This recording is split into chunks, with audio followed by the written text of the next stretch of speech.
Hi, it gives me immense pleasure to come out with this series of lectures about understanding the anatomy and physiology of female body. This is simply the series to get knowledge and awareness of what actually the female body is.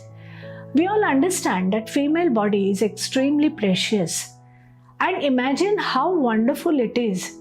It undergoes the series of transformation right from the female child in the womb till the time she is postmenopausal and at an absolute extreme of old age. Imagine the uterus, which is so small to begin with, even smaller than the size of the thumb, undergoes the transformation and almost increases to a size of 1,000 times more during pregnancy to accommodate the growing fetus, the placenta, the amniotic fluid and rest of the structures. And it has the ability to get back to complete normalcy after the childbirth. This is absolute miracle of nature. Hormones which maintain the female body, the contour of the female body, the reproductive function of the female body. At the same time, there are some parts of the female during the reproduction, say for example placenta, which also act as temporary endocrine glands. Once it is expelled, the function is over. See, God has given tremendous ability to recreate, reproduce as per the need, and this is really a miracle of nature. So I feel a female should understand her own body, the problems which are likely to come up during the reproductive age, around the period of menopause, and of course even before she thinks of reproduction in the adolescent age group. These problems are related to lifestyle. The problems may be related to lack of exercise, lack of adequate sleep, improper dietetic schedule, and lot many other factors.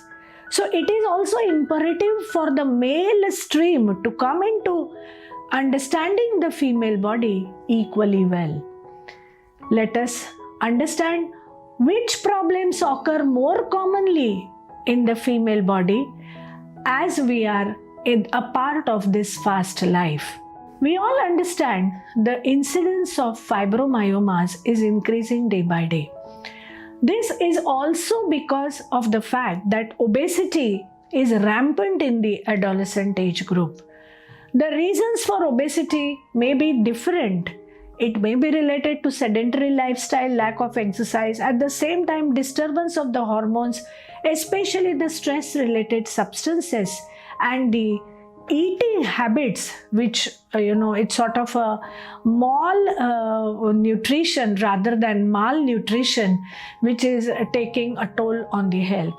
It has been proved beyond doubt that this obesity is responsible for a lot of other problems also, and incidence of fibroids is more in females who have high LH levels, high incidence of obesity and less physical activity, lack of adequate sleep. It is also correlated to the number of estrogen receptors on the uterus, which increase because of deprivation of the sleep. The second problem, which is commonest and it is increasing, is the problem of fertility or infertility or subfertility, we can call it, and this is called double income, no child or DINK syndrome of the modern world. One of the most important reasons responsible for that is endometriosis. Now, is this endometriosis a lifestyle disease? Both fibroids, endometriosis, we know the incidence is increasing tremendously day by day. The incidence of polycystic ovarian syndrome, PCOS, is also increasing. Almost 1 in 4 girls of the adolescent age group in the urban area is suffering from this problem. So much so that in India, we have PCOS Society of India, which has taken over the function of rehabilitation of these girls who have landed up with this multi-hormonal endocrinal problem of the modern age. Along with fibroids, endometriosis, PCOD, we also are facing to a great extent increased incidence of carcinomas or cancers of various types. To understand all this, Don't you think it is the need of our to understand the female body well? Yes, we are in a jungle full of thorns.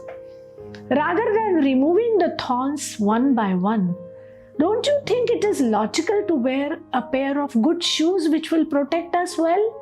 So this pair of good shoes is nothing but the shoes of knowledge and understanding. It is this alertness and vigilance while we are living in this world which is going to give us a lot. And knowledge, of course, is increased by sharing. And here we are to increase the knowledge of you as well as understanding on part of us also. I am very hopeful that you will be watching all these episodes related to fibroids, obesities, problems of fertility, endometriosis. Gain knowledge and get back to us if you have any queries. Thank you so much.